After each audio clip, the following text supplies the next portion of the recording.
Mataas. Mataas, hindi siya makatalon. Oink.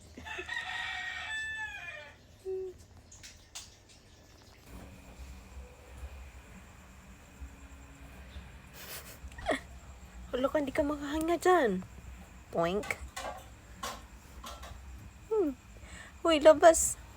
Hindi ka makahinga dyan. Ba't ka na? Oo, nagsiksik doon sa dulo. Ay.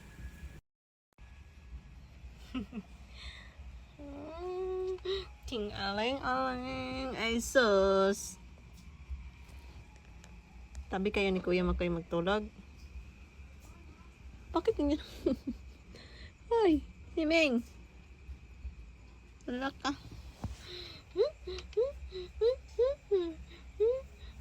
Gawas diha, day. Oy, kadi ka kaginawa, day. Dali, day. Maldita good ni ba? Mas maldita pa sa akin to. Ba? Mas maldita ka pa sa akin? Labas ba? Kadi ka kaginhawa.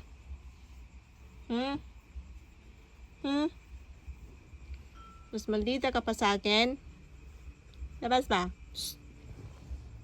Ay. Nagsuksok talaga.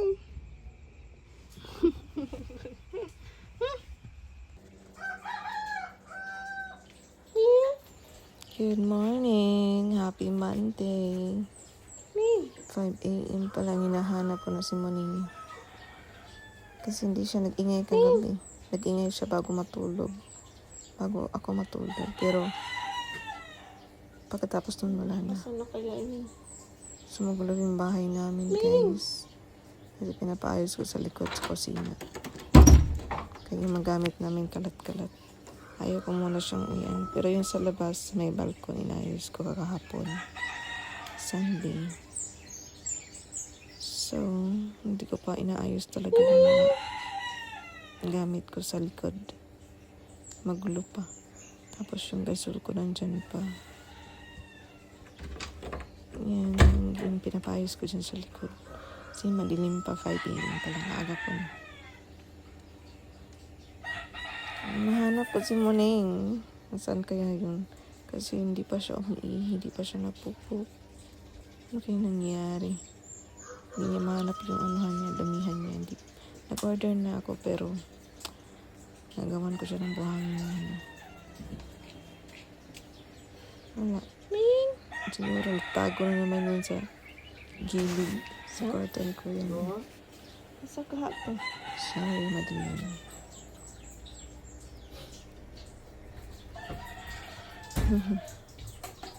Wala.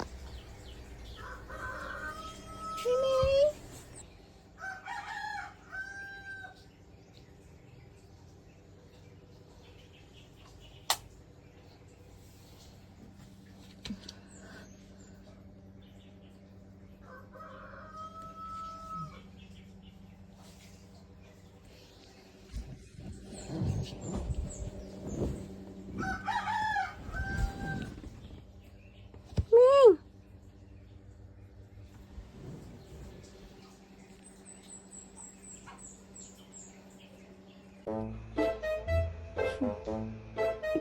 Nagising siya ko eh.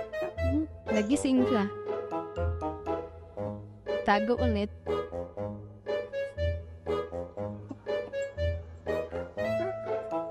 Diyan ka matulog kay kuya.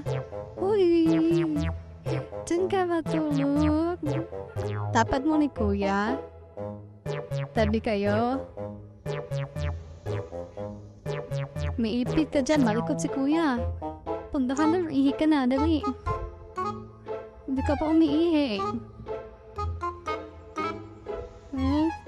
Oh. Hindi ka pa umiihi, Meng. Meng. Ihi ka na doon, dali na, wiwi na. Hey, nagsuksok talaga siya.